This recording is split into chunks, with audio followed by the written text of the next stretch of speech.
இந்தியாவின் number 1 masala brand ஆச்சி மசாலா வழங்கும் மணிச் செய்திகள். இணைந்து வழங்குபவர்கள் அரசன் சோப். ரொம்ப ரொம்ப நல்ல சோப்.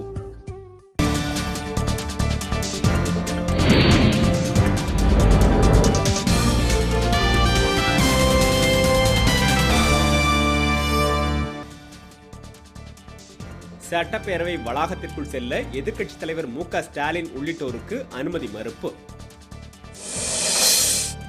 திமுக உறுப்பினர்களின் ஆர்ப்பாட்டம் காரணமாக பேரவை வளாகத்தில் காவல்துறையினர் குவிக்கப்பட்டுள்ளதால் பதற்றம். கேள்வி நேரத்தின் போது பேச அனுமதிக்காததால் காங்கிரஸ், இந்திய யூனியன் முஸ்லீம் லீக், திமுக உறுப்பினர்கள் வெளிநடப்பு. காரைக்கால் பகுதியில் தூய்மை பணி குறித்து குப்பைமேட்டில் ஏறி துணைநிலை ஆளுநர் கிரண்பேடி ஆய்வு. நீர்பிடிப்பு பகுதிகளில் கனமழை தொடர்வதால் திருமூர்த்தி அணைக்கு நீர்வரத்து அதிகரிப்பு.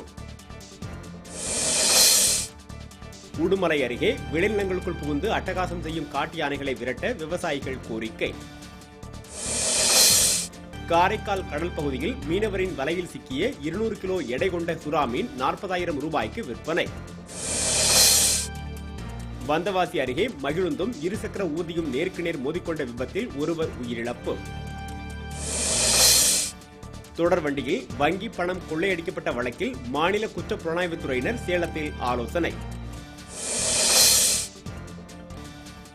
சீனாவில் கட்டப்பட்டுள்ள உலகின் மிக நீளமான கண்ணாடி பாலம் இந்த வாரம் திறப்பு. இந்தியாவின் நம்பர் 1 மசாலா பிராண்ட் ஆச்சி மசாலா வழங்கிய மணிச் செய்திகள். இணைந்து வழங்கியவர்கள் அரசன் சோப். ரொம்ப ரொம்ப நல்ல சோப்.